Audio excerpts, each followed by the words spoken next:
जाता है। तो ऐसे बच्चों के लिए कोई स्किल कोर्सेज या कुछ हम रेफर कर सकते हैं। महाराष्ट्र स्टेट ने जो है बाकायदा स्किल कोर्सेज निकाला हुआ है। एयर कंडीशनिंग का है, फ्रिज का है और इलेक्ट्रिकल का है। कई कोर्सेज होते हैं, वो फ्री ऑफ चार्ज है। मैस्को में जो है वो लोग सिखाते हैं बाकायदा। और यहाँ पे मुंबरा में भी है, जिसकी जहाँ सहूलियत है वहाँ जा सकते हैं। मैस्को माइंड में है, वहाँ पे पूरा स्किल कोर्सेज है। और धारावी में भी मैस्को है, वहाँ भी सिखाते हैं। मैस्को वाले सिखाते हैं, वो फ्री ऑफ चार्ज है, ऐसा नहीं है वहाँ पर। और उसके अलावा भी कई स्टूडेंट मदद करते हैं, आप नेट पर सर्च कर सकते हो।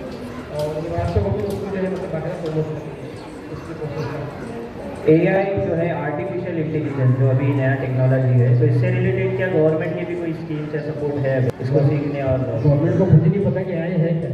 हमारे प्रधानमंत्री को नहीं पता कि एआई क्या है। एआई असल में कुछ नहीं है, किसी भी चीज़ को मतलब अपने दिमाग में लाना। जैसे मैंने सोची बिल्डिंग है, बिल्डिंग का शक्ल में कर दो कि ताजमहल बन जाए, मैंने सोचा। और एआई जो है वो जब आप कंप्यूटर में करते हो वो ताजमहल बना जाता है। उसी तरीके से भैंस को हमने सोचा कि भैंस जो है शेर बन जाए, बन जाती है। इसका आदमी बन जाए, बन जाता है। वेल मछली जो है वो बकरी बन जाए, बन जाती है। वेल मछली जो है गाय बन जाए, उसकी सूंड जो है गाय जैसी हो जाए, उसकी सूंड जो है हाथी जैसी हो जाए, जबकि वो वेल मछली है। तो ये हमारी जो सोच है, उस सोच को वहाँ पे वो रिफ्लेक्ट करती है। ये एआई है। अब एआई कैसे क्या मालूम है कि हम जो चीज़ हमारे दिमाग में है तो हमको करना है, वो एआई जो है कंप्यूटर को दिखाता है। आपने जो सोचा है उसको बात टाइप करते हैं, वो दिखा देते हैं वो। अब इसमें जो डॉक्टर साहब ने कहा, एक और चीज़ मैं बता दूं, क्योंकि ये हो सकता है कि आप लोगों को नहीं मालूम है कि एआई, जैसा अभी डॉक्टर साहब ने बताया कि ये बिल्डिंग है, मगर आपने सोचा कि इस बिल्डिंग को मैं ताजमहल दिखाऊँ। उसी तरह हमें थोड़ा एहतियात करना चाहिए। जो हम लोग सोशल मीडिया पे अपने फ़ोटोज़ वगैरह डालते हैं, खास करके कभी हो सकता है कि बेनकाब भी होकर मतलब ऐसे हमने डीपी या जो भी ऐसे फ़ोटो वगैरह डालते हैं, अगर वो सोशल मीडिया पे ऐसे लोगों के हाथ में आ गए तो सिर्फ फ़ोटो से आपकी ऐसी वीडियो बन सकती है जो आपने कुछ काम ही नहीं किया। ये चीज़ का आप खास ख्याल रखिए। एआई जो है इतना डेंजरस है, ये जो सॉफ्टवेयर है, इसमें सिर्फ आपका महज फ़ोटो चाहिए रहेगा, बस फेस। बस अगर फेस मिल गया ना तो उस फेस से आपकी वीडियो बन सकती है और घिनौनी वीडियो बन सकती है। आप समझ सकते हैं कि मैं क्या कहना चाह रहा हूँ। तो इससे भी थोड़ा परहेज करें कि सोशल मीडिया पे अपने फ़ोटोज़ या अपनी फैमिली के फ़ोटोज़ वगैरह डालने से परहेज करें। तो ब्लैकमेलिंग वगैरह होती है इस वजह से, क्योंकि वो ओरिजिनल लगता है, उसमें कहीं पर भी वो फेक नहीं लगता है, ऐसी टेक्नोलॉजी है। और उसके बाद है क्वेश्चन, मेडिकल इंजीनियरिंग में जाने के लिए कुछ एग्ज़ाम्स वगैरह होते हैं, शायद मेडिकल हो गया या इंजीनियरिंग हो गया, तो इसके लिए कोई एंट्रेंस एग्ज़ाम होते हैं, तो कौन से होते हैं? देखिए, मेडिकल का मैंने बताया कि नीट जो है वो एक मतलब पूरे इंडिया का एक ही रखा है उन्होंने एग्जाम। नीट आप नीट अप्लाई होते हो तो आपके बहुत सारे दरवाजे खुलते हैं। जैसे अगर महाराष्ट्र स्टेट में हो तो आपके पास एक ऑप्शन होता है कि आप ऑल इंडिया कोटे में भी जा सकते हो और यहाँ भी जा सकते हो। ऑल इंडिया कोटा ऐसा होता है कि हर कॉलेज के अंदर 15 सीट जो होती है पूरे स्टेट में, मतलब चाहे वो मेघालय हो, चाहे वो मिजोरम हो, चाहे वो आसाम हो, चाहे यूपी हो, जहाँ भी है, जहाँ भी मेडिकल कॉलेज है गवर्नमेंट का, 15% सीट जो है वो ऑल इंडिया कोटे से भरी जाती है। आपके मार्क्स अच्छे आते हैं, आपको 690 मिल रहा है, 700 मिल रहा है, 710 मिल रहा है, तो आप कोटे में जा सकते हैं। वरना आपके पास दूसरा ऑप्शन ये है कि आप जो है आपके स्टेट में जो है, आपका स्टेट जो है जैसे महाराष्ट्र है, आपकी मध्य सिटी है, उस पर जो है बाकायदा सीट जो है वो पूरे जैसे महाराष्ट्र के कॉलेज है, मेडिकल कॉलेज प्राइवेट भी और गवर्नमेंट भी, वहाँ पर आपको 85% जो सीट होती है, 15% तो वहाँ चली गई, गवर्नमेंट में चली गई, 85% सीट जो है वो आपको मिलती है, उसमें आप एडमिशन ले सकते हैं। वो नीट का ही एग्जाम है जिसके जरिए आप मेडिकल में जा सकते हो। मेडिकल में जाना है तो भी बीएमएस में जाना, तो मेडिकल में कई स्टेज है, एमबीबीएस भी है, बीडीएस भी है, बीएमएस है, बीएचएमएस है, बीएमएस है, फिजियोथेरेपी है और नर्सिंग है। ये सब जो है उसी के जरिए होता है। आप इंजीनियरिंग के लिए जो है जेईई है, जॉइंट एंट्रेंस एग्जामिनेशन, ये 2 फेज में होता है। पहला फेज जो है आपका मार्च में हो जाता है, सॉरी पहला फेज जो है जनवरी फरवरी में होता है, दूसरा फेज जो है वो मार्च में होता है। पहले फेज में अगर आप अच्छे नंबर आते हैं तो सेकंड फेज में आपको चांस बैठ सकते हैं। अगर आप पहले फेज में आप फेल हो गए तो दूसरे फेज में आप नहीं बैठ सकते। आने वाले वक्त में नीट का भी यही करने वाले हैं हम लोग कि पहले फेज में आप बैठो, अगर आपके अच्छे मार्क्स आएगा तो एमबीबीएस के लिए आप दोबारा बैठ सकते हो। अगर आपके मार्क्स अच्छे नहीं आए तो आपको बीडीएस करना है या बीएमएस करना है तो उसमें आप जा सकते हो, मगर आप फिर एमबीबीएस नहीं कर सकते। ऐसा ये 2 एग्जाम है जिसमें इंजीनियरिंग में आ जा सकते हैं। जेई के जरिए आप जो है आईआईटी भी कर सकते हो। जितने भी इंजीनियरिंग के कोर्सेज हैं पूरे इंडिया के अंदर, वहाँ भी वैसे ही है, 50% सीट जो है वो ऑल इंडिया की है और बाकी 85% जो है स्टेट की रहती है। दोनों उसी रैंक से भरी जाती है। वोकेशनल कोर्सेज या स्किल कोर्सेज 10th या 12th के बाद जिसमें गवर्नमेंट की हमखास कोई स्कीम मिलती हो, जैसे गवर्नमेंट बैक्ड हो वो, तो ऐसे कोई कोर्सेज है जो 10th के बाद फिर जैसे हम जिसको ये कह सकते हैं कि हम बिजनेस कर सकते हैं वो सीखने के बाद, और गवर्नमेंट भी इसको सपोर्ट करती है? डिप्लोमा कोर्सेज हैं, पब्लिसिटी में भी कोर्सेज बहुत सारे हैं, और यहाँ पे फाइनल में भी कोर्सेज हैं। डिप्लोमा का आप एसएससी के बाद में कर सकते हो, शॉर्ट कोर्सेज हैं, और उसके बाद अगर आप अच्छे नंबर आते हैं आपको तो उसको डिग्री में भी कन्वर्ट कर सकते हो, मतलब आपको सेकेंडरी डिग्री में आपको डायरेक्ट एडमिशन मिल जाता है। अगर आपने इसको क्लियर कर लिया, डिप्लोमा में जो है तकरीबन 2 साल 2-2.5 साल का रहता है, उसमें आप एडमिशन ले लिए। डिप्लोमा कोई भी फील्ड से करोगा, चाहे वो मतलब अलग अलग फील्ड है, सिविल लाइन, सिविल भी है, सिविल क्या बोलते हैं डिप्लोमा है, और मैकेनिकल है, इसके अलावा इलेक्ट्रिकल है और एरोनॉटिकल है, कई उसमें हैं। उसके बाद जब आपको ऐसा लगता है कि हाँ भाई डिप्लोमा इसलिए करते हैं लोग कि वो 12th नहीं करना चाहते, या वो सोचते हैं कि मेरे मार्क्स आएंगे नहीं आएंगे, तो ये डिप्लोमा आपके लिए एक सीढ़ी है, एक प्लेटफॉर्म है। आपने डिप्लोमा कर लिया तो आप एलिजिबल हो गए डिग्री में सेकेंड ईयर में जाने के लिए। एक शॉर्टकट मतलब क्या, ड्यूरेशन बढ़ जाता है। यहाँ पे 12वीं के बाद 3 साल और वहाँ पे 10वीं के बाद 4, 1 साल बढ़ जाता है। ये एक क्वेश्चन होता है। स्कीम भी ऐसी गवर्नमेंट स्कीम गवर्नमेंट की है, वही बात बताया कि महाराष्ट्र स्किल जो कॉर्पोरेशन है वो आपको जो है बताता है, उसके लिए उसका एडवर्टाइज आती है, और उसमें जो है अलग अलग कोर्सेज के लिए कहीं बहुत सारे कोर्सेज फ्री भी रहते हैं, और बहुत सारे कोर्सेज ऐसे जिसमें आपको स्टिपेंड मिलता है, मतलब आपको पैसा मिलता है। टाटा स्ट्राइव करके एक है, वो लोग जो है अपने बच्चों को ट्रेन करते हैं, और ट्रेन करने के बाद उनको स्टिपेंड भी देते हैं, और अपने यहाँ पे एब्जॉर्ब भी कर सकते हैं जो बच्चे अच्छे पास होते हैं। मतलब टाटा स्काई, मतलब वो वहाँ पर सिखाते भी हैं, डॉक्टर साहब ने बताया जी। स्टाइपेंड यानी वहाँ पर सीखने का कुछ पैसा भी मिलता है, और अगर सक्सेसफुल वहाँ पे आप पूरा कंप्लीट करते हैं तो हो सकता है कि टाटा में आपको जॉब मिल जाए, ऐसा बताया डॉक्टर साहब ने। मुंबई में ऐसे कोई कॉलेजेस है जहाँ पर हेल्प भी मिले, और साथ ही साथ वहाँ पर जैसे वहीं से वो कंप्लीट करे अपना एजुकेशन, प्रोफेशनल जैसे प्रोफेशनल होते हैं प्रोफेशन रिलेटेड, तो ऐसे कोई कॉलेजेस हैं जैसे अभी हम लोगों ने केरला का वगैरह सुना है जहाँ पे दीन और दुनिया की तालीम और पोस्ट ग्रेजुएशन तक वो लोग कराते हैं। वैसे यहाँ पे बम्बई में ऐसी कोई है क्या कॉलेजेस वगैरह कि ऐसे कोई जो दीन नहीं मगर दुनिया की तालीम के लिए हो, और पूरा वो हेल्प पूरा 100% करते हो? देखिए, जहाँ तक इसका फीस का मसला है, तो मसला फीस का ही आता है। कोई भी कॉलेज में एप्लीकेशन देते हो आप, चाहे प्राइवेट में चाहे गवर्नमेंट में, तो गवर्नमेंट ने आपको बाकायदा फैसिलिटी दी हुई है। आपके पास EBC का एक बहुत बड़ा हथियार है, इकोनॉमिकली बैकवर्ड क्लास। ये हर बंदा चाहे वो जिस धर्म का हो, सिर्फ मुस्लिम नहीं कोई भी धर्म का हो, अगर उसकी इनकम 8 लाख के अंदर है तो वो EBC के लिए अप्लाई कर सकता है। उसकी 50% फीस वापस हो जाएगी उसके अकाउंट में आ जाएगी, या 50% फीस माफ हो जाएगी। जैसे भी कॉलेज में एडमिशन लिए जाते हो, आपने कह दिया कि मुझे EBC चाहिए, इनकम सर्टिफिकेट आपको बनाना पड़ेगा तहसीलदार के पास से। आपका इनकम सर्टिफिकेट 2 तरीके से बन सकता है, या तो आपका MLA लिख के देवे कि आपकी इनकम इतनी है, या फिर आपका जो IT है, इनकम टैक्स जो आप भरते हो IT रिटर्न, वो आपका जो है क्या बोलते हैं CA बना के देता है, वो बना के देगा। उसमें मालूम पड़ेगा कि आपकी इनकम 8 लाख है, तो आप उसके लिए अप्लाई कर सकते हो। ये जितने भी साइबर वाले हैं सबके पास अपने सरकार करके पोर्टल होता है, वहाँ पे आपका एप्लीकेशन जाएगा, आपको बन के मिल जाएगी। वो इनकम सर्टिफिकेट आपको कॉलेज में दिखाना है कि भाई मेरी इनकम 8 लाख के अंदर मेरे को EBC चाहिए।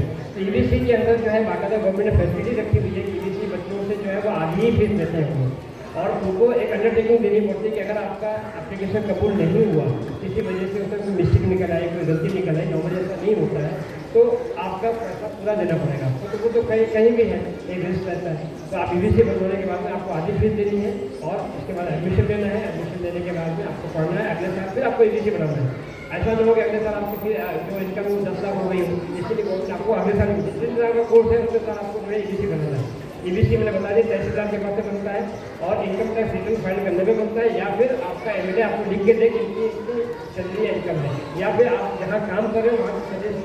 ये 3 ऑप्शन आपके पास है, जिसके जरिए इनकम बना के आप आराम से जो है 50% फीस का बेनिफिट दे सकते हैं। लड़कियाँ जो है वो फुल बेनिफिट दे सकती है। मैंने पहले भी बोला, अभी बोल रहा हूँ, कोई भी कोर्स हो, चाहे वो लॉयर का कोर्स हो, चाहे वो मेडिकल हो, चाहे ये हो क्या बोलते हैं अपना क्या इंजीनियरिंग का कोर्स हो, सारे कोर्सेज के लिए, यहाँ तक कि नर्सिंग के लिए भी अगर आपको कोई फीस भरनी है तो आपको एक पैसा नहीं भरना, आप फ्री में एडमिशन ले सकते हैं। जब तक ये गवर्नमेंट है, एक बार ये गवर्नमेंट गिर गई तो उसकी गारंटी नहीं है। जज़ाकल्लाह। एक और बच्चा है 7 साल का, ये मैथ, मगर उसके जहन में एक क्वेश्चन है IPS से रिलेटेड। IPS बनने के लिए क्या करें? देखिए, मैंने बताया पहले भी, ग्रेजुएशन जो है वो कंपल्सरी है। अभी SSC के बाद में, SSC जो है वो आपका हाई स्कूल एग्जामिनेशन होता है, सेकेंडरी स्कूल सर्टिफिकेट, उसके बाद में हायर सेकेंडरी होता है HSC। उसके बाद आपका आता है ग्रेजुएशन। आप ग्रेजुएशन किसी भी फील्ड से करो, चाहे आप MBBS से ग्रेजुएशन करो, चाहे आप BMS से ग्रेजुएशन करो, मतलब ये मेडिकल फील्ड बता रहा हूँ, इंजीनियरिंग से ग्रेजुएशन करो, या फिर आर्ट साइड से ग्रेजुएशन करो, या फिर आप BCom करो, कॉमर्स साइड से ग्रेजुएशन आपने कंप्लीट कर दिया, आप एलिजिबल हो गए कि आप एग्ज़ाम दे सकते हैं। वो एग्ज़ाम होता है एंट्रेंस एग्जामिनेशन। और बहुत सारी संस्था मैंने बताया, इस्लाम भी अभी जो है फील्ड में आ गई है।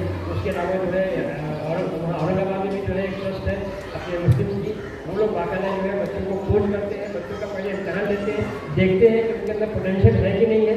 अगर पोटेंशियल है बच्चे के अंदर तो फिर वो बच्चों को पूरा ट्रेन करते हैं, उसका पूरा खाना, रहना, नहाना, धोना, यहाँ तक कि साबुन और ये क्या बोलते हैं ये भी उनको देते हैं बच्चों को। मतलब आपका पूरा जो है हेडेक पूरा खत्म हो जाता है।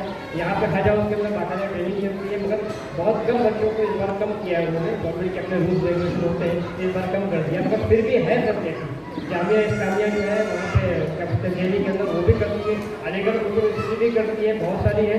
जिनको भी अगर ये मामला जानना है मुझे आप मेरा नंबर दे दो, मुझे आप जो है मैसेज करो, मैं आपको पूरी डिटेल भेज दूँगा ताकि आपको कोई इशू ना हो। अस्सलाम वालेकुम।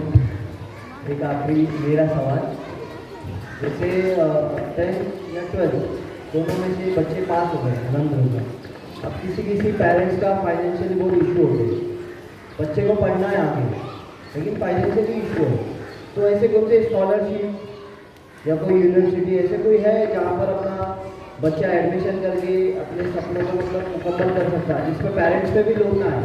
कि मैंने पहले ही कहा है कि 50% स्कॉलरशिप तो आपको मिल जाती है EBC के जरिए। स्कॉलरशिप के नाम जैसे सुनिए ना, अभी मैंने बताया इकोनॉमिक बैकवर्ड क्लास जो है वो बताया, पूरा डिटेल मैंने बताया कि EBC जो है इकोनॉमिक बैकवर्ड क्लास, ये बाकायदा महाराष्ट्र गवर्नमेंट ने दिया हुआ है।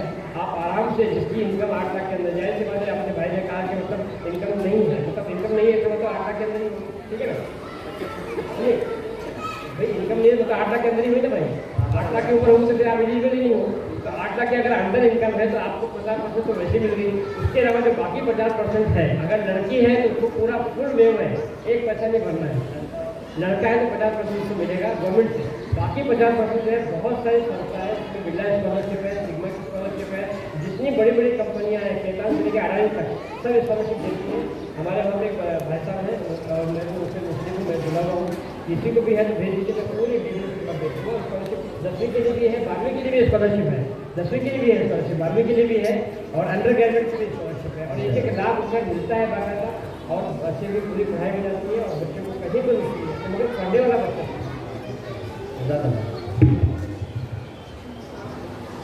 और किसी को कुछ पूछना है तो पूछ सकते हैं।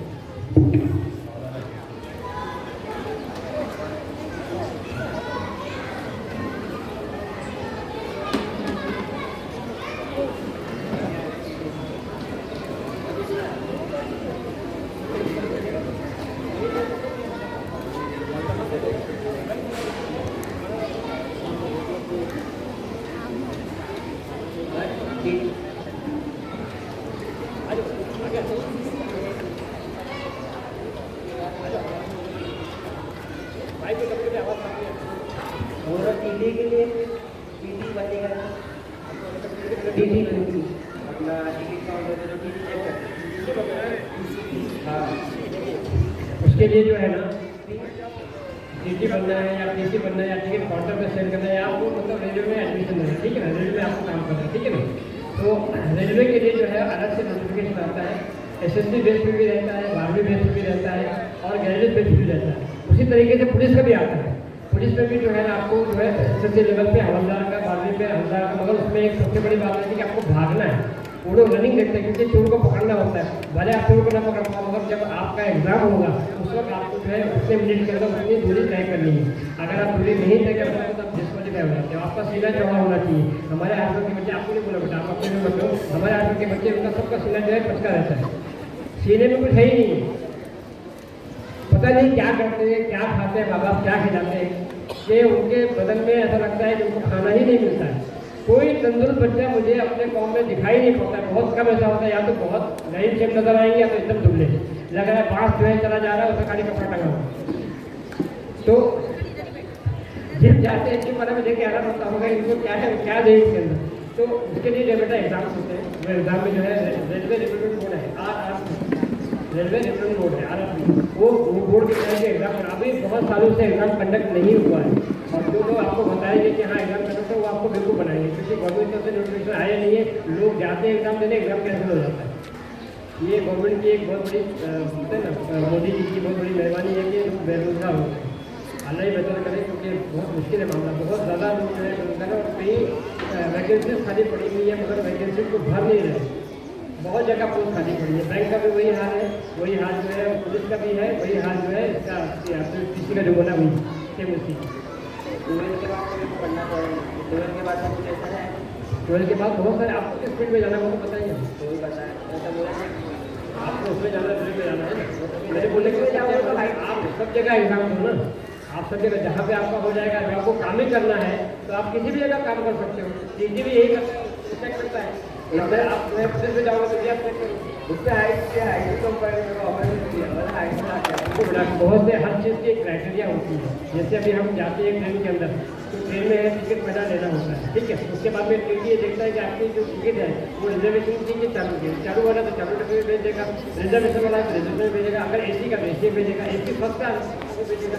अब आप ये बोलोगे मैं टिकट ले लूँ, मैं पूरे हिंदुस्तान में सफर करूँगा, तो ऐसा नहीं होता है। वैसे जो है आपकी हाइट का जो मसला है वो आपका प्रॉब्लम है, वो क्राइटेरिया को भाई बड़ी शक्ति है, बढ़ेगी ना, बढ़ेगी अच्छी बात है, बढ़ेगी आप तो कितनी हाइट चाहिए वो उसमें अलग जब आप सर्च करोगे तो पूरा आ जाएगा। आपकी हाइट कितनी होनी चाहिए, वजन कितना होना चाहिए, उसके साथ साथ में आपकी पढ़ाई कितनी होनी चाहिए, जनरल नॉलेज का भी पेपर होता है, इंग्लिश का भी पेपर होता है, ये सब डिटेल उसमें दी हुई है। तो आपकी बात तो हो सकता है। बिल्कुल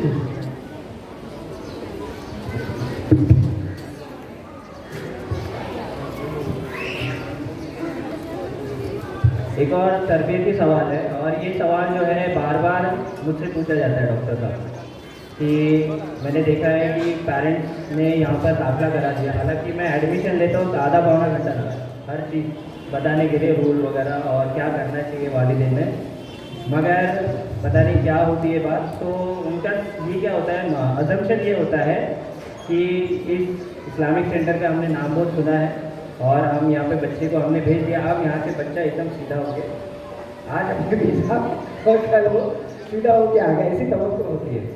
और ऐसी तवक्को होना पेरेंट्स की, और ये सिर्फ 1.5 घंटे का क्लास होता है हमारे यहाँ पे, तो ऐसी तवक्को रखना कितना दुरुस्त है, और इसमें वालिदैन का कोई रोल होना चाहिए नहीं होना चाहिए। हालांकि इस पर मैंने काफ़ी बार कहा है कि वालिदैन को खुद नमूना अमल बनना चाहिए, रोल मॉडल खुद वालिदैन होना चाहिए, मगर आपसे रहनुमाई तलब करना चाहता हूँ कि इसमें कैसे किया जाए इस चीज़ को। देखिए, जैसे मैंने पहले भी कहा था कि घर का माहौल अगर अच्छा है तो मुझे ना कि कोई बेकरी होती है जिसका पाँव बड़ा पसंद किया जाता है लोगों के लिए, इसका पाँव बहुत अच्छा है, किसी एक जगह से मुझे गोश्त बहुत अच्छा मिलता है, किसी एक जगह से फ्रूट अच्छा मिलता है, तो वजह क्या है कि उस चीज़ के पीछे मेहनत की जाती है, बगैर मेहनत से कोई भी चीज़ हासिल नहीं होती है। तो ये अगर हमारा बच्चा हम अच्छा चाहते हैं तो हमें भी थोड़ी मेहनत करनी पड़ेगी।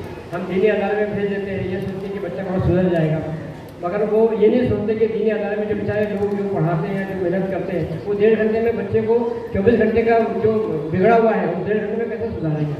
जब बच्चा जाता है यहाँ से तो आप भी उसमें ध्यान दीजिए, आप भी देखिए कि बच्चा क्या पढ़ा क्या नहीं पढ़ा है, टीचर ने मतलब उस्ताद ने उसको क्या सिखाया है, उसके बाद में उसकी आप भी तरबियत कीजिए कि बेटा ये गलत है ये सही है, आप ऐसे जवाब मत दो, आप ऐसे मत बोलो।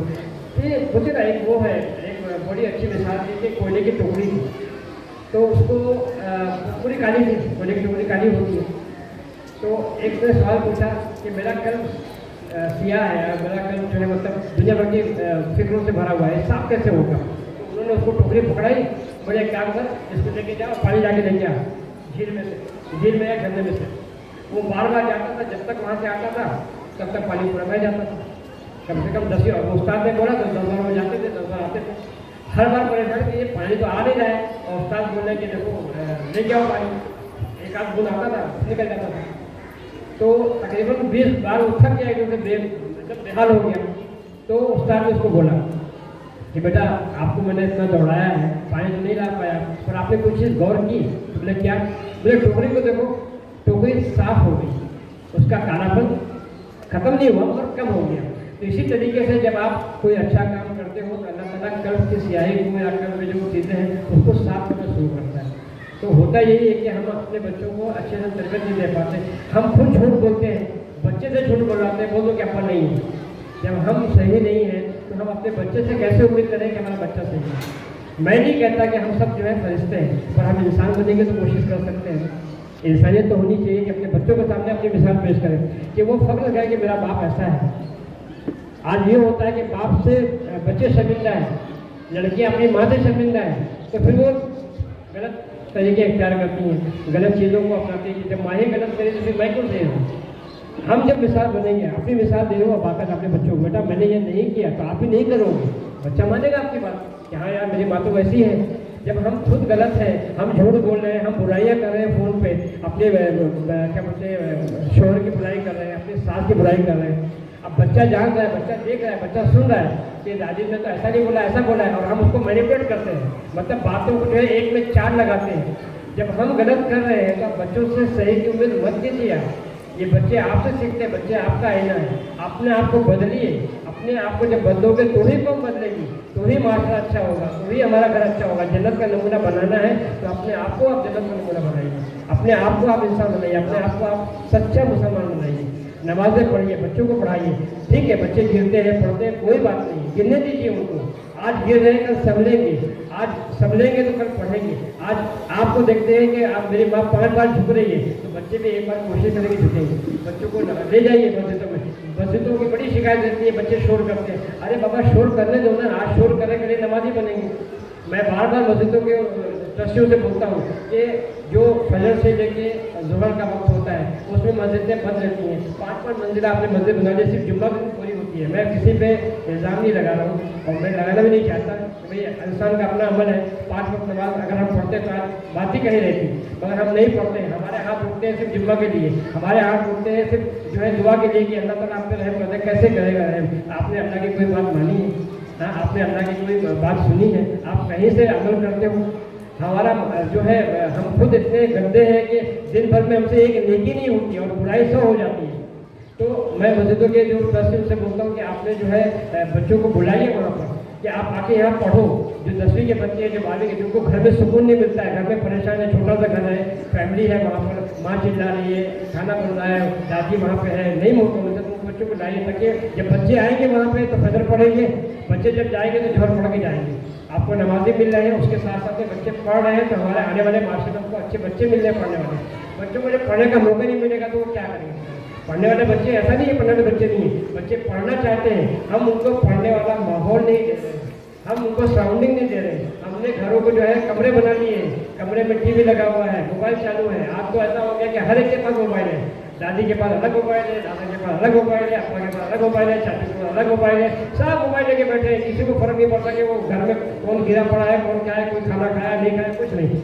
आज एक साथ दस्तरखान पे बैठते नहीं है लोग, ये अलग हो गया है। कोई 2 बजे आता है, कोई 12 बजे आता है। रमज़ान आने वाला है, रमज़ान में रात के सहसा हो जाएंगे लोग, रात भर जागेंगे, फजर पढ़ने नहीं आएंगे, फजर के पहले सो जाएंगे और फिर उठेंगे कब? असल में ये हाल है हमारे भाषा का। बोलने जाओ, अरे क्या तुम मौलाना बन रहे हो?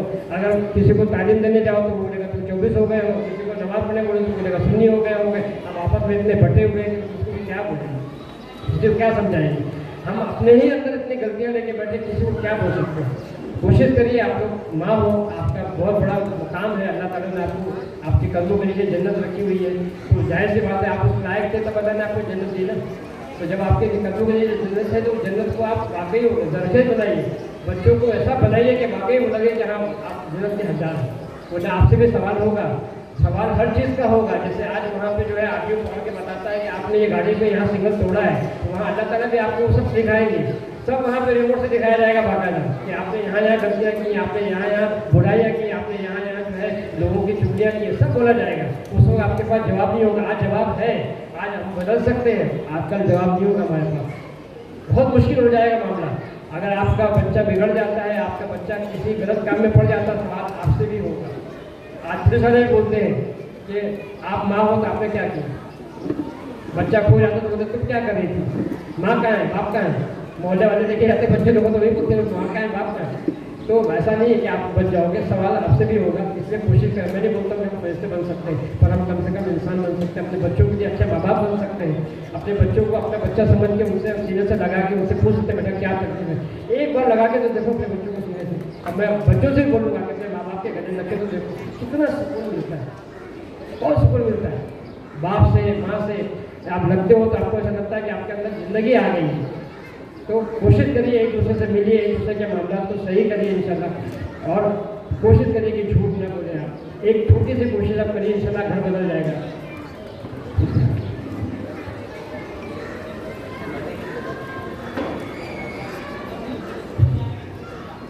हेलो सर, एक क्वेश्चन है कि हमारे पास दो तरह के बच्चे आते हैं। एक बच्चे हैं जो माशाल्लाह पढ़ने में बेहतर होता है, और एक बच्चे हैं जो खुद जहन होता है। और खुद जहन जो बच्चे होते हैं वो क्या करते हैं कि वो सुबह में उठते हैं, स्कूल जाते हैं, फिर वहाँ से अरबी आते हैं, फिर यहाँ से ट्यूशन जाते हैं, फिर उसके बाद दूसरा ट्यूशन करते हैं, फिर उसके बाद वो खा पी कर सो जाते हैं। और एक बच्चे हैं जो आते हैं, स्कूल जाते हैं, अरबी आते हैं, ट्यूशन जाते हैं, उसको थोड़ा खेलने का वक्त भी मिलता है, फिर वो उनको करके सो जाते हैं। तो हमारे जो खुद जहन बच्चे हैं, इतना पढ़ने के बावजूद भी वो खुद जहन रहते हैं, तो हमें क्या करना चाहिए? उनको भी कुछ वक्त माइंड क्लीन करने के लिए, खेलने के लिए वक्त देना चाहिए, या फिर हमें और ट्यूशन वगैरह भी लगाना चाहिए? नहीं, देखिए, एक लिमिट होती है पढ़ने की भी और एक लिमिट होती है खेलने की भी। पूरा बच्चा दिन भर अगर खेलेगा वो भी मुनासिब नहीं है, पूरा दिन बच्चा पढ़ेगा वो भी मुनासिब नहीं है। बच्चे को जैसे हम खाने में सिर्फ चावल ही नहीं खाते, हम रोटी भी खाते हैं, सब्जी भी रहती है, थोड़ा सालन भी रहता है, थोड़ा कचौर भी रहता है, तो खाना अच्छा लगता है। अगर सिर्फ एक चावल रख दो तो देखो एक चावल कैसे खाऊंगा, उसके साथ दाल तो चाहिए। तो उसी तरीके से बच्चे के जो है वो खेलने के लिए भी जो है थोड़ा सा करो, ताकि बच्चे का माइंड फ्रेश हो। खेलने के अलग अलग चीज़ें बना इलाके में जो है मतलब होना चाहिए। बच्चों के लिए कैरम है, बच्चों के लिए गिल्ली डंडा है, बच्चों के लिए क्रिकेट है, ग्राउंड है, थोड़ा सा होना चाहिए ताकि बच्चे खेले वाले हैं। खेलने से ना बदल में उनके मतलब वो आता है, उनका माइंड फ्रेश होता है बच्चों का। जब माइंड फ्रेश होगा तो उसमें नई चीज़ आएगी, पढ़ेंगे। और बच्चा कोई खुलदहन नहीं होता, मैं ये बिल्कुल मान नहीं सकता कि बच्चा खुलदहन होता है। बच्चा नहीं पढ़ रहा है, उसकी एक वजह हो सकती है कि उसको पढ़ना नहीं है, उसको पढ़ने से लगाव नहीं है, या उसका इंटरेस्ट नहीं है। उसका इंटरेस्ट बनाना पड़ेगा, बनाएंगे माँ बाप। बहुत बड़ी जिम्मेदारी है। बच्चों को स्कूल भेज के आप सोचते हैं कि हमने अपनी जिम्मेदारी पूरी कर दी, गलत बात है। आपकी जिम्मेदारी खत्म नहीं होती है। आखिरी वक्त जब तक आप जिंदा हो, आप बच्चे के निगहबानी रहोगे, बच्चे की हर जिम्मेदारी आप पे रहेगी। जब आप चले जाओगे दुनिया से तो फिर वो बच्चा खुद जिम्मेदार बन जाएगा। और अक्सर मैंने देखा है जिसके माँ बाप फौत हो जाते हैं, अल्लाह न करे किसी के माँ बाप फौत हो, तो बच्चों को मैंने देखा है कि उनकी पूरी दुनिया बदल जाती है। अभी मेरे सामने कई ऐसे केसेस आए हैं जिसमें मैंने देखा है कि जो बच्चे एकदम बदतमीज थे, बदगुमान, मतलब वो थे, मार देते थे, गालियाँ देते थे, माँ बाप के इंतकाल के बाद में पूरी कहानी चेंज हो गई। इतना जिम्मेदार बन गया बच्चा कि वो माँ के पीछे पीछे रहता है, क्योंकि उसके माँ का रोना नहीं देखा गया कि माँ इतना रोई है, इतना रोई, तो परेशान हो गया कि मेरे पास इतना रो रही है। ऐसा मत हिला।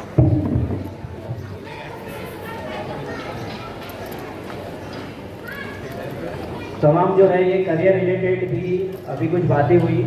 साथ ही साथ जैसे कि मैंने शुरू में ही कहा था, तभी डॉक्टर आफाक नहीं थे यहाँ पर, कि जैसे किसी को मेडिकल एड चाहिए, एड मतलब मदद चाहिए अगर किसी को, और कभी ऐसी कुछ इमरजेंसी आती है, कभी हार्ट से रिलेटेड होती है या कोई दूसरी बीमारी है, जैसे हमारे एक और यहाँ पे बहन बैठी है जिनके बच्चे का भी ऑपरेशन हुआ है पैर का, तो बाद में आप भी मिलेगा। तो ऐसे इलाज वगैरह ट्रीटमेंट के लिए बॉम्बे में, महाराष्ट्र में कुछ ऐसे स्कीम्स है जिसके थ्रू आप जाएंगे तो बहुत कम में हो सकता है। तो इससे रिलेटेड भी कभी भी अगर आपको कोई ऐसा ओपिनियन चाहिए रहेगा तो आप लोग इंशाल्लाह ताला नंबर मेरे पास रहेंगे, तो इन लोगों से जो है रहनुमाई आप लोग ले सकते हैं, फीस अभी जिला है, कभी भी आप लोग कॉल कर सकते हैं। और मैं शुक्रगुजार हूँ डॉक्टर आफाक फारूकी का कि इन्होंने मुझसे बिलखुसूस जो है कहा कि मैं ये चीज़ें आप लोगों को बताऊँ, क्योंकि बहुत बार ऐसा होता है, आप लोगों को पता है, कोई छोटा मोटा इलाज भी 1,00,000-1.5 लाख तक चला जाता है। और वो जो है एक डॉक्टर साहब ने बताया उसमें मतलब कुछ ज़्यादा खर्चा था, मगर महालक्ष्मी में, मुंबई सेंट्रल मेरे ख्याल से महालक्ष्मी जो हाजियाली के करीब है, SRCC करके बच्चों का, तो वहाँ पर मैं हाँ 5 लाख का था वो इलाज। हमारी एक साथी है उनके बच्चे का था, तो 5 लाख बताया गया था, मगर फिर उन्होंने वहाँ पे सजेस्ट किए इन्होंने, तो वहाँ पर वो 50,000 में हो गया, या उनको किसी ने सजेस्ट किया था तो वहाँ पे सिर्फ 50,000 में हो गया, मतलब 10 गुना कम हो गया। तो ऐसे भी कभी आपको अगर हेल्प चाहिए, ओपिनियन चाहिए मेडिकल रिलेटेड, तो भी आप लोगों के लिए इंशाअल्लाह ताला यहाँ से जो नंबर है आप लोग मुझसे हासिल कर सकते हो, नंबर मैं आप लोगों को दूंगा इंशाअल्लाह ताला। तो आप लोग कभी भी उनसे रब्ता कर सकते हैं। इसमें सिर्फ और सिर्फ नियत यही है कि खिदमत खल्क की जो है खिदमत हो, और आप लोगों से तवक्को इतनी रहेगी कि आप लोग इनके हक़ में दुआ फरमाएं इंशाअल्लाह ताला। आज का भी जो पूरा सेशन है, ये पूरा सेशन का कोई चार्ज, कोई फ़ीस नहीं दिया डॉक्टर साहब ने। जैसे मैंने शुरुआत में कहा, फ़ीस अभी मिल रहा था, इन्होंने जो है वक्त दिया है हमारे लिए। और साथ ही साथ जो है एक और चीज़ जो है मैं बताना चाहूँगा आप लोगों को कि हमारी ही कमेटी में यहाँ पर मौजूद है ताजुद्दीन भाई बैठे हैं यहाँ पर, जो वहाँ से सेकंड में बैठे हैं, ताजुद्दीन भाई, और एक कमालुद्दीन भाई है। ये दोनों भी एडवोकेट हैं, और ये दोनों एडवोकेट कब बने मैं बताता हूँ। इन दोनों के साहबजादे को मैं ज़रा यहाँ पर बुलाऊँगा। मुरसलीन भी आ जाए और फुरकान भी आ जाए यहाँ पर। फुरकान है क्या? नहीं है। तो कमालुद्दीन जो है वो मेरे भाई है बड़े, और उनका जो बड़ा साहबजादा है वो अभी ग्रेजुएशन कर रहा है, और ये जो है ये ताजुद्दीन भाई के साहबजादे हैं। अभी कितना 12th में 11th में है। तो ताजुद्दीन भाई माशाल्लाह उन्होंने भी जो जॉब करते थे, सुबह 4 बजे उठते थे वो, रात में 12-1 बजे तक उनका आना होता था। तो वो जॉब करके उन्होंने एडवोकेट जो है LLB वो कंप्लीट की। तो ये हमारे लिए बहुत बेहतरीन मिसाल है कि उन्होंने वो जॉब भी किया, और इतना लेंथी जॉब कि सुबह 4 बजे निकल जाते तो रात में 12-1 बज जाता था। तो उसके साथ में उन्होंने LLB कंप्लीट की। और कभी अगर, और साथ ही साथ ये हमारे अभी कमालुद्दीन भाई जो बैठ रहे हैं अभी, ये मेरे बड़े भाई भी हैं। तो इन्होंने भी जो है, उनका साहबजादा भी ग्रेजुएशन में, इनका भी हाल फिलहाल में इन्होंने LLB कंप्लीट किया। ये मैं इसलिए बता रहा हूँ आप लोगों को कि हम लोग समझते हैं कि पढ़ाई की एक उम्र होती है, तो ऐसा कुछ नहीं है। जब हम चाहें तब हम तालीम को जो है अपना सकते हैं, हासिल कर सकते हैं, क्योंकि हमारे हुज़ूर नबी पाक सल्लल्लाहु अलैहि वसल्लम का भी यही फरमाया है, उतलुबुल इल्मा मिनल महदी इलल लहद, माँ की आगों से लेकर कब्र में जाने तक इल्म हासिल करो। और इल्म की कोई उम्र मुतय्यन जो है नहीं की गई है। और हमारी जानिब से भी, कमेटी की जानिब से, ये हमारी कमेटी अराकीन में से है, सबसे पुराने मेंबर हैं दोनों भी, पहले से ही काफ़ी मेहनत मशक्क़त की है। मैं तो समझ लीजिए निकम्मा हूँ, और सब कुछ मुझे रेडी मिला है यहाँ पर जो भी कर रहा हूँ। तो ये सब इन लोगों की मेहनत थी यहाँ पर। ये हो गए, ये सैयद इरफान यहाँ पर खड़े हैं, ये इन लोगों की मेहनत थी, और इन्होंने इस चीज़ को जो है यहाँ पर कायम किया है। और आज भी इंशाअल्लाह अल्हम्दुलिल्लाह ये खिदमत खल्क की नीयत से, अगर आप लोगों को कभी कोई लीगल मैटर हो आपका, तो आप लोग इनसे रब्ता कर सकते हैं। ताजुद्दीन भाई का ऑफिस 16 नंबर हीरानंदानी में है, और कमाल भाई का ऑफिस क्या है? हाँ, R4, सॉरी मुझे ना बिल्डिंगों का नंबर यहाँ पे पता नहीं रहता, तो R4 में उनका है उस तरफ ऑफिस। तो आप उनसे भी रब्ता कर सकते हैं जिससे भी आपको कन्वीनियंट हो। और अब आइए इख्तिताम की ओर बढ़ते हैं, और हमारे दरमियान जो ये दो, एक बात मैं बोलना आप लोगों को भूल गया, वो ये है कि बच्चों को अपना दोस्त बनाइए। जितने बच्चे हैं उनको आप दोस्त बनाइए, और उसके साथ साथ बच्चों को जिम्मेदारी बनाइए। जिम्मेदारी का मतलब ये होता है कि उनसे आप नौकरी मत करवाइए, पर घर में जो चीज़ें हैं, जो जैसे लड़कियां हैं, उनको बोलिए प्लेट उठाने के लिए, उनको बोलिए दस्तरखान बिछाने के लिए, ज़रूर करिए। आप आज आप बच्चों को दस्तरखान बिछाने बोलिए, करिए, बच्चे ट्रेन होकर पूरा घर को सजाइए। अगर आज आपने जो है, नहीं लड़का है तो वो प्लेट नहीं उठाएगा, गलत है। लड़का है तो आसमान से नहीं उतरा हुआ है, लड़की है जमीन से नहीं आई है। लड़का लड़की बराबर है। औलाद किसी की लड़कियां हैं तो भी आप लोग सोचो कि मेरे सिर्फ लड़कियां हैं, नहीं।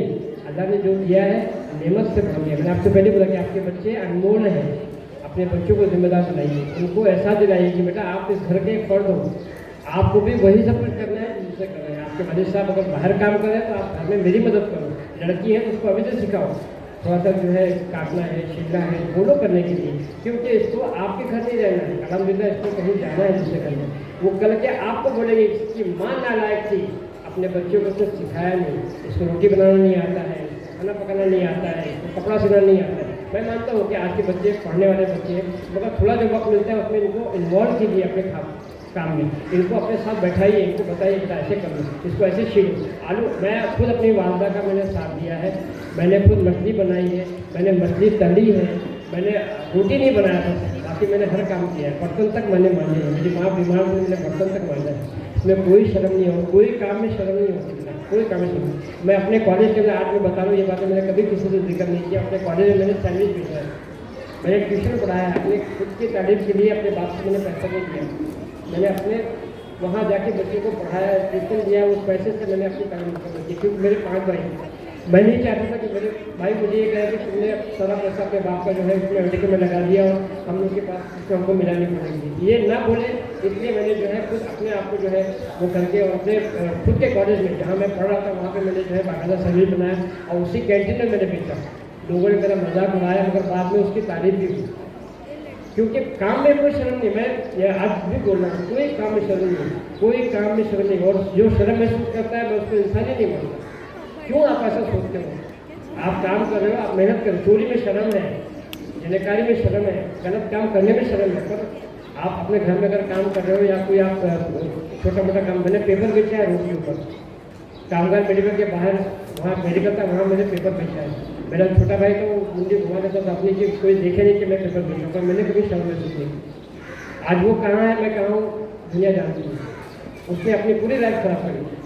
आज अल्हम्दुलिल्लाह आपके सामने बैठ के मैं आपको ये दर्द दे रहा हूँ कि ये अल्लाह का बहुत बड़ा एहसान है कि जो मैंने जो भी मेहनत की अल्लाह ने मेरे को आज सिला दिया है कि अपने माशरे में, अपने इलाके में, और आप जानते हैं कि मैंने कितनी मदद की है, अल्लाह ने मुझसे करवाया। मेरी कोई औकात है बहुत बड़ा इंसानों पर मैंने किया है।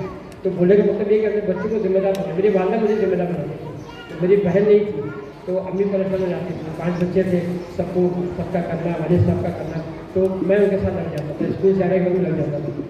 तो अपने बच्चों का अगर जिम्मेदार बना रहे हो तो आप अपने बच्चों को एक बहुत मुकम्मल इंसान बना रहे हो। ये मत सोचिए आप कि मैं बच्चे से काम करवा रही हूँ तो उसके ऊपर जो है वो चार्ज लग जाएगा कि आप जो है बच्चे को जो है कर रहे हो चाइल्ड लेबर नहीं है। आप बच्चे का फ्यूचर शेप कर रहे हो, आप बच्चे को अच्छा बना रहे हो, बच्चों को एक अच्छा इंसान बना रहे हो। इसलिए बिल्कुल मत घबराइए, बच्चों को जिम्मेदार बनाइए। छोटी बच्चियाँ हैं उनको भी बोलिए, उनको अच्छे से बताइए कि हाँ क्या सही है क्या गलत है। आप नहीं बोलोगी, कल के वो माशरे में जाएगी तो वो उसको कुछ मालूमात नहीं रहेगी। जो आप सिखाओगे उसके फ्यूचर में काम आने वाला है, आने वाले वक्त में उसकी ज़िंदगी बेहतर होगी।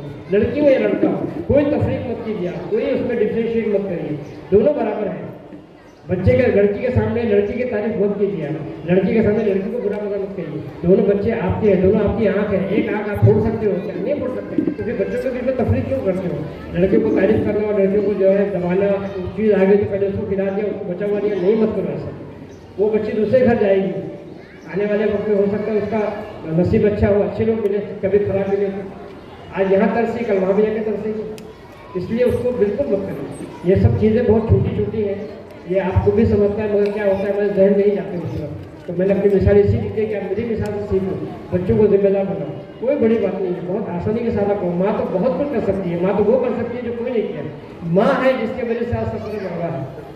आज माँ की वजह से अल्लाह ताला ने जो है हज में सफर लगा रखा है, माँ की कुव्वत है। तो आप लोग तो बहुत कुछ, आपको अल्लाह ताला ने वो ताकत दी है जो किसी के पास नहीं। सुभान अल्लाह। और बहुत सारी मिसालें मिली है। उम्मीद है हमें कि जितने भी पेरेंट्स आए इंशाअल्लाह ताला इससे कुछ हमें सीख, कुछ सबक हासिल हुआ हो। और हमारी ज़िंदगियों में जो सोशल मीडिया का इन्फ्लुएंस बहुत ज़्यादा हो चुका है, जिसकी वजह से हम बहुत सारे काम हमारे नहीं हो पाते हैं। तो इंशाअल्लाह ताला मुझे उम्मीद है कि इसके बाद हम थोड़ा जो हमारी जिम्मेदारी है उसकी तरफ तवज्जो देंगे। और जो जो डॉक्टर साहब ने बताया है इसमें जितनी भी चीज़ें हैं, मैं नहीं समझता कोई भी बेफिजूल की कोई चीज़ बताई गई है। तो इससे खूब फ़ायदा हासिल करने की कोशिश करें। अब प्रोग्राम इख्तिताम की ओर है इंशाअल्लाह ताला। जो आए हैं मेहमान उनकी गुलपोशी होगी, सलातो सलाम होगा मुख्तसर, और मुख्तसर दुआ के साथ फिर उसके बाद आप लोग तशरीफ़ ले जा सकते हैं इंशाअल्लाह ताला। गुलपोशी के लिए मैं बुलाना चाहूँगा सबसे पहले जो है हमारे कमाल भाई कि वो यहाँ पर आएँ और डॉक्टर शेख अख्तर हुसैन साहब की जो है गुलपोशी करें। नारे तकबीर, नारे रिसालत,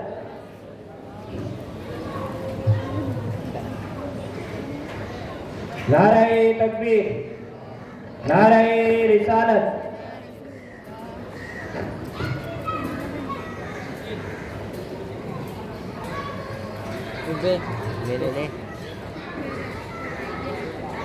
जज़ाकल्लाह। अल्लाह ताला की बारगाह में दुआ है कि अल्लाह ताला इनकी काविशों को, इनकी खिदमतों को कबूल फरमाए। और ताजुद्दीन भाई से गुजारिश है कि यहाँ पर तशरीफ़ लाए और हमारे डॉक्टर आफाक फारूकी जिनके वजह से ये प्रोग्राम जो है पॉसिबल हो पाया है, ये इनकी मेहनत थी, फॉलोअप था सब कुछ। तो मैं गुजारिश करूँगा कि ताजुद्दीन भाई हमारे डॉक्टर आफाक फारूकी, ये हमेशा जो है कुछ ना कुछ हमारी मदद करते रहते हैं। नारे तकबीर, नारे रिसालत। अल्लाह ताला इन्हें भी इसका अजर अज़ीम अता फरमाए और इंशाअल्लाह ताला सलात व सलाम के लिए हमारे प्यारे शायर इस्लाम सैयद इरफान साहब की गुजारिश है कि यहाँ पर आए और सलात व सलाम मुख्तसर, ये जो अल्फाज है मुख्तसर करके इंशाअल्लाह ताला दुआ के लिए हज़रत को माइक हैंड ओवर करें। मैं सबसे मुखातिब हूँ कि अगर मेरे बात में या मेरे अल्फाज में कहीं भी ऐसे अल्फाज हो जिससे आप हट हुए हो या आपको तकलीफ पहुँची हो या आपको ऐसा लगा हो कि मैंने कुछ गलत कहा है, तो मैं आपसे माफ़ी मांगता हूँ, आप मुझे माफ़ कर दीजिए, क्योंकि मैं फ्लो में हो सकता है कोई ऐसा अल्फाज बोला हो जो आपको बुरा लगे हो, माफ़ी चाहता हूँ।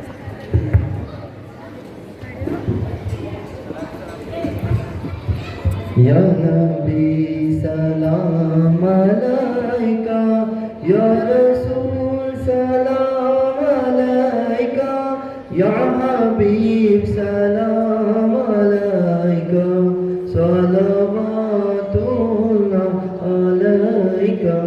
तेरे आजिज़ी पे लाखों, तेरे सादगी पे लाखों, हुस्सलाम आजिज़ाना, मदनी मदीने वाले, मेरी आने वाली नस्लें तेरे इश्क ही में मचले, मेरी आने वाली नस्लें तेरे इश्क ही में मचले, उन्हें नेक तुम बनाना, उन्हें नेक तुम बनाना, मदनी मदीने वाले, या हबीबी या रसूल अल्लाह, या नबी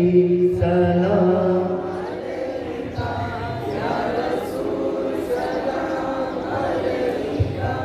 या हबीब सलाम अलैका। ये मरीज़ मर रहा है, तेरे हाथ में शिफा है, ऐ तबीब जल्द आना, मदनी मदीने वाले, या हबीबी या रसूल अल्लाह, या नबी सलाम अलैका।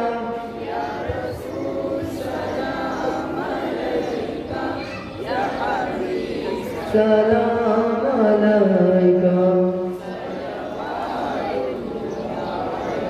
सदका दो मौला अली का, सदका दो माँ फातिमा का, सदका दो मौला हसन का, सदका दो मौला हुसैन का, सदका दो गौसुल वरा का, सदका दो ख्वाजा पिया का, सदका दो सैयद अहमद का, हाँ इल्म दो अहमद रजा सा, सदका दो औलिया का, या मुहम्मद या वजर या नबी सलाम अलैका।